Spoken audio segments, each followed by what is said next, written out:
You can label me a monster, a cold-blooded killer, a demon child, Satan incarnate. I don't care what the name you give me.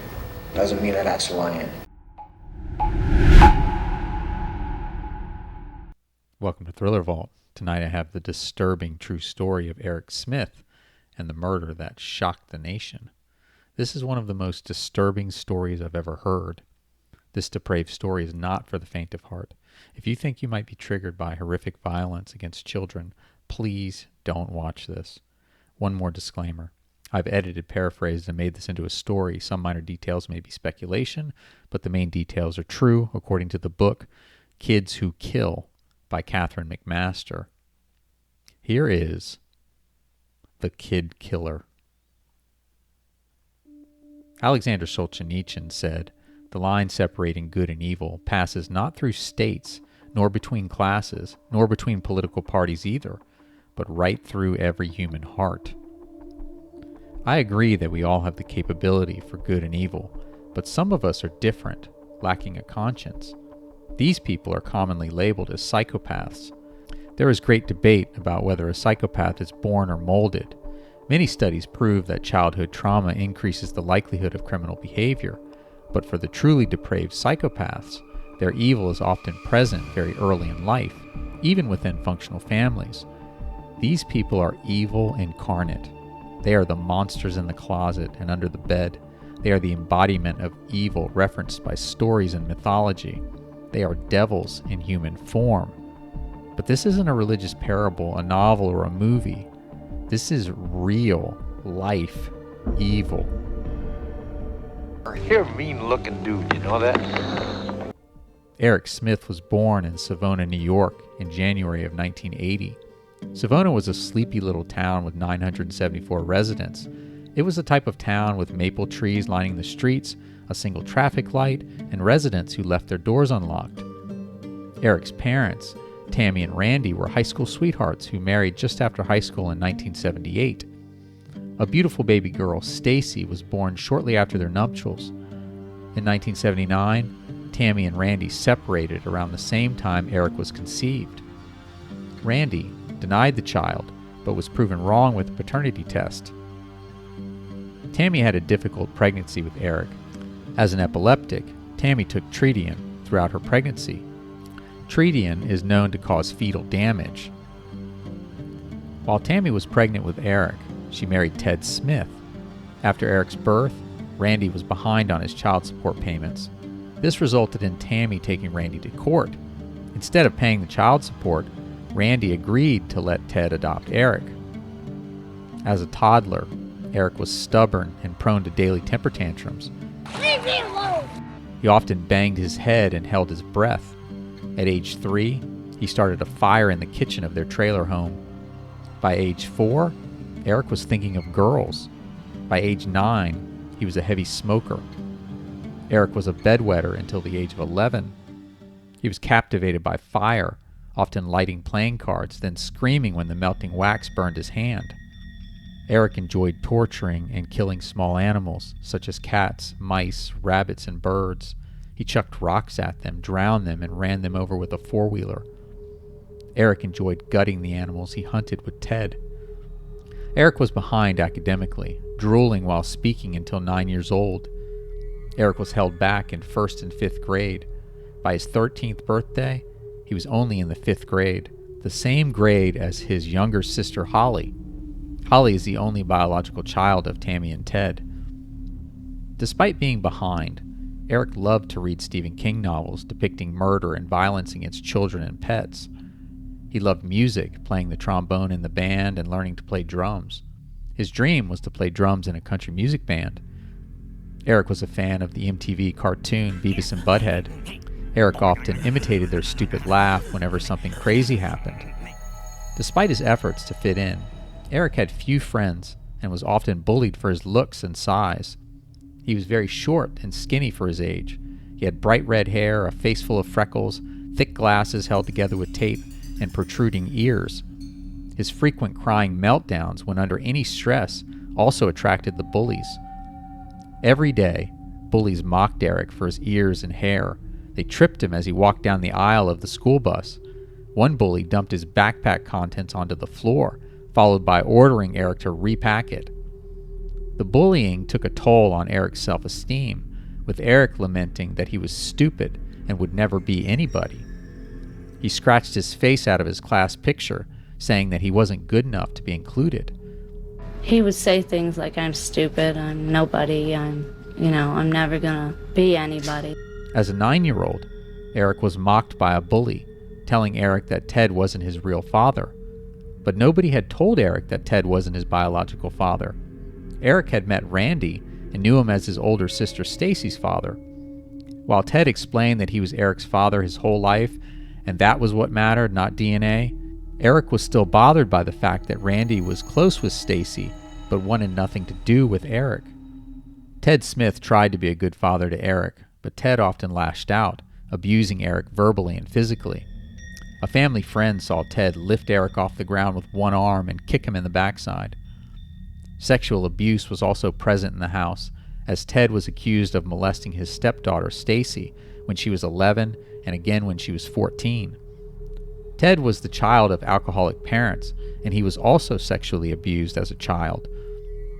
In May of 1993, Stacy told her father Randy that she wanted to live with him, and he agreed. Stacy later admitted to feeling guilty for not telling authorities about the abuse in the Smith household. Archie LeBaron, a retired glassblower, lived next to the Smiths with 2 dogs and 3 cats. One of the cats, Sammy, was a friendly and talkative Siamese. In 1989, at the age of 9, Eric called the sweet cat into his yard. When the cat trotted over, Eric grabbed the cat and placed a radiator clamp around its neck. He tightened the clamp until the cat died from strangulation. Mr. LeBaron exited his house and saw Eric sitting on the front steps with Sammy's lifeless body. Mr. LeBaron said, "What the hell are you doing?" Then, Ted came out of the house to see about the commotion. Ted didn't say a word to Mr. LeBaron, but Ted grabbed Eric and kicked him so hard that he rose 3 feet from the ground. Eric's violence wasn't restrained to animals.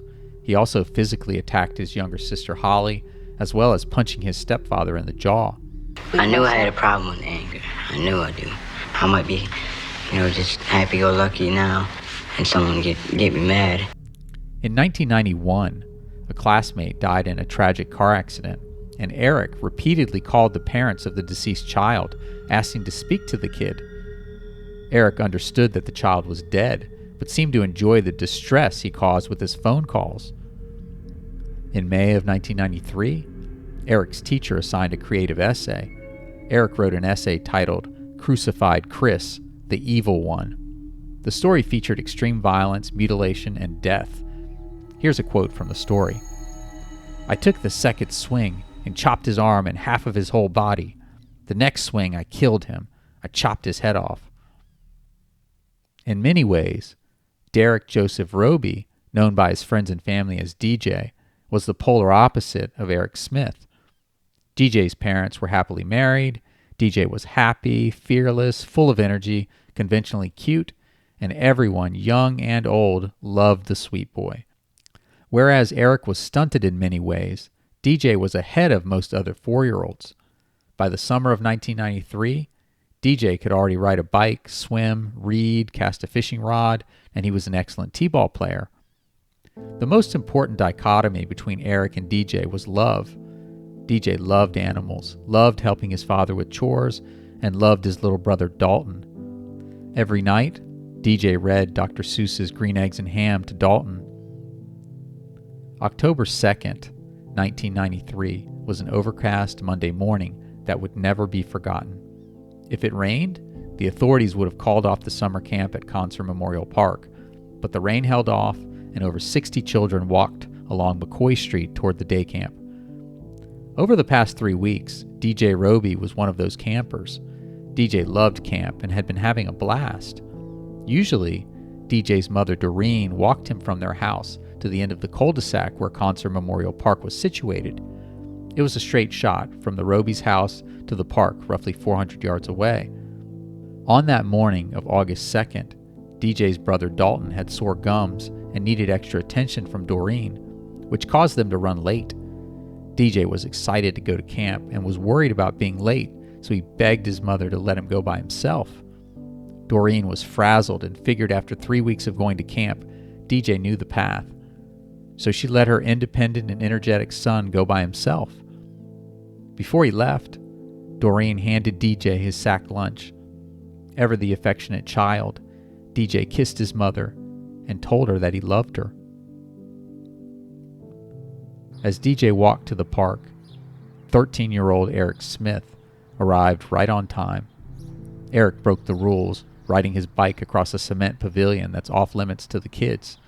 He hovered near a group of insurance agents sitting around a picnic table. Eric bumped the table several times and asked, "Is this where the kids meet?" One barrel-chested agent, Thomas Van Ostel, was annoyed with Eric's behavior, but he kept his response light, telling Eric, "I bet I can run faster than you." This sparked a light argument between Eric and Thomas, but then another agent taunted Eric, saying, "I bet you I can beat your head in," and also saying, "I bet you I have a gun in my glove compartment and I can shoot you." Thomas Van Osdel intervened at this point, ushering Eric away from the pavilion. Eric then rode his bike to the summer camp intake area. The 17-year-old supervisor scolded Eric for riding his bike on the concrete pavilion, where the kids weren't allowed. Eric left the park and the camp, pedaling in a rage. He passed DJ Roby a short distance from the park. Eric circled back and waited for a few late stragglers to pass the young boy. Once they were alone in the street, Eric called out, "Hey kid!" DJ turned around to face Eric. Eric stopped his bike and asked, "Where are you going?" DJ told Eric he was going to camp. Then Eric said, "I know a shortcut through the woods. Come on." But DJ was told not to talk to strangers. So DJ said, "I'm not supposed to." But Eric continued to persuade DJ, telling him it was okay, that he would be with him, and that he could beat everyone to the program through the shortcut. DJ finally agreed, and Eric dismounted his bike and walked the 4-year-old into the woods. Eric let DJ walk ahead of him. Then, Eric reached around DJ from behind and choked him with his right arm. DJ dropped his lunch, kicked his legs, and punched at his attacker. Eric let go of DJ to change his grip, to use his hands to choke the little boy. In that instance, DJ gasped for breath, but Eric gripped harder with his hands. After 30 seconds or so, Eric thought DJ was dead, so he let go, setting the little boy in the grass. But DJ gasped for breath again. Eric dumped the contents of DJ's lunch on the ground. He grabbed the napkins and shoved them into DJ's mouth. Eric removed his hand quickly as DJ bit down on his fingers. Eric grabbed a nearby rock and hit DJ on the right side of his head 3 times. Then, Eric grabbed a larger rock, weighing 26 pounds. He dropped the rock onto DJ's chest twice, and once on his midsection. At this point, DJ wasn't moving or breathing. Eric drank some of DJ's Kool-Aid, then poured the rest over the little boy's face. In a final act of desecration, Eric removed the boy's pants, flipped him over on his stomach, and sodomized him with a stick. Worried that DJ would tell, Eric returned to double-check that he was in fact dead. At 9:20 in the morning, Mary Davidson's dog barked hysterically in the direction of the lot behind her house. Shortly thereafter, Mary heard a single cry. She went to her back garden, but saw nothing suspicious. Her 2 cats and her dog sat at attention, looking in the direction of the murder in progress. Mary figured the cry was a cat. To this day, she regrets not investigating further. Rain erupted 45 minutes after DJ left. The summer camp was canceled and parents rushed to gather their children. It is then that Doreen found out that DJ never made it to the camp. Panic ensued and the police were called. Despite the rain, kids on bicycles searched the neighborhood along with volunteer firefighters, townspeople, and police officers. A helicopter circled above. Derek, DJ Roby, was found dead by a local couple at 3:45 p.m. He had multiple skull fractures, cerebral swelling, extensive damage to his chest, a perforation of his intestine, and signs of strangulation with petechial hemorrhaging on his neck, eyes, and face. A state police profiler determined that the perpetrator was likely an older pedophile, so the police searched the parole records for child sex offenders.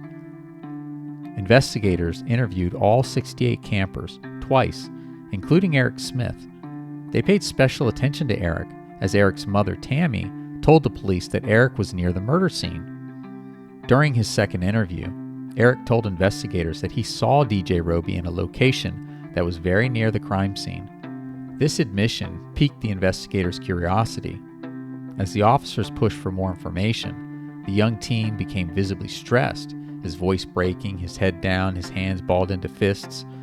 Eric finally said, "You think I killed him, don't you?" The officers assured Eric that they didn't. Then Eric said, "I'm not the type of person who would kill, hurt, or sexually molest anyone." At this point, nobody knew that sexual assault had been involved. The interview ended shortly thereafter when Eric's great-grandfather, a retired sheriff's deputy, asked the investigators to leave. The investigators returned a few hours later and asked to continue the interview, assuring the Smiths that Eric was not a suspect, but he might have information that could lead them to the killer. During the interview, Eric was evasive, but the police ultimately thought Eric knew nothing and was lying about seeing DJ for attention. After the murder, Eric spent many days and nights with John and Marlene Heskell, close family friends. On one such visit, Eric asked Marlene what would happen if DJ's killer was also a child. Information was leaked to the media that the police now believed that the perpetrator was a child because of the smashed banana at the crime scene. They reasoned that an adult would have simply discarded the item from DJ's lunch, whereas a child might have smashed the banana, especially if they didn't like bananas. When Marlene heard that tidbit from a friend, she immediately went to the store for ice cream and bananas. She asked Eric and her children if they wanted banana sundaes. Eric wanted the ice cream and syrup, but no bananas. Marlene called her friend and said, "Eric doesn't like bananas, and I'm scared." That night, Eric woke the Heskell's son, Jason, by burning his nose with a cigarette. When Marlene found out about the burning, she was furious and took Eric home. During the ride home, Eric went through her ashtray. Marlene asked, "What are you doing?" Eric said, "I need a cigarette before going home." Marlene scolded him and forbade him to smoke in front of her. Eric coolly lit the butt and smoked in her car. Eric's family was also growing suspicious of his involvement in the murder, so much so that they had an intervention of sorts, with Eric's parents, grandfather, and great-grandfather present. Eric's family questioned him with greater intensity than the police, telling him how important it is to tell the truth. Eric cracked under the pressure. He said, "Mom, I did it. I snapped and done it. I'm sorry, Mom. I'm sorry I killed that little boy." Eric's mother was beside herself with grief and anger. The Smiths informed the police of Eric's confession. On August 8th, 6 days after killing DJ, Eric gave his confession to the police. Eric's family was present as Eric calmly recounted the murder he committed in excruciating detail for 3 hours.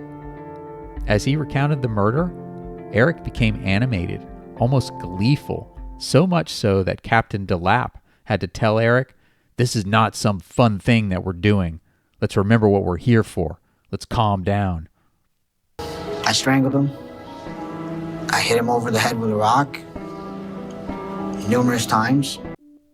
After a heinous crime such as a child murder committed by a child, everyone wants to know why. Eric's psychiatrist, Dr. Stephen Herman, believed that Eric suffered from intermittent explosive disorder, which is a mental health condition marked by frequent impulsive anger outbursts or aggression. The episodes are out of proportion to the situation that triggered them and caused significant distress. Dr. Herman believed that Eric's IED originated from the medication Tammy took during pregnancy and Ted Smith's abuse. In regard to DJ, Eric told Dr. Herman, "I had to get my anger out on him. I wanted to hurt him." But what was the trigger for Eric's rage on that Monday morning in August? Was it the scolding he received from the camp supervisor? The defense argued that it was the strange encounter with the insurance agents that involved one agent saying, "I bet you I can beat your head in," which was exactly what Eric did to poor DJ. The prosecutor argued that if Eric was in such a rage, he wouldn't have remembered the murder in such excruciating detail, and he wouldn't have returned to the scene to make sure DJ was dead and couldn't tell on him. Eric was ultimately convicted of second-degree murder and sentenced to 9 years to life, the maximum sentence possible for a youth offender in New York. I've lost my son. I've lost my life. After the sentencing, Eric was sent to Brookwood Center, a youth facility. According to mental health specialists, Eric stated that he liked killing his victim and liked talking about it. Eric Smith was first eligible for parole in 2002. He was denied parole that time and 10 times in total. But in 2021, Eric was granted his freedom. Eric Smith was 42 years old at the time of his release. He currently resides in Queens, New York City. You can label me a monster, a cold-blooded killer, a demon child, Satan incarnate. I don't care what the name you give me. Doesn't mean that that's who I am. Derek Joseph Roby died exactly 2 months before his 5th birthday. On the special day, Doreen made gingerbread cookies and presented them to the kindergarten class DJ would have attended. The kids sang happy birthday to DJ. Rest in peace, Derek Joseph Roby. Thank you so much for watching and listening to Thriller Vault. Please like, share, and subscribe. I hope to see you all next week for another thriller story.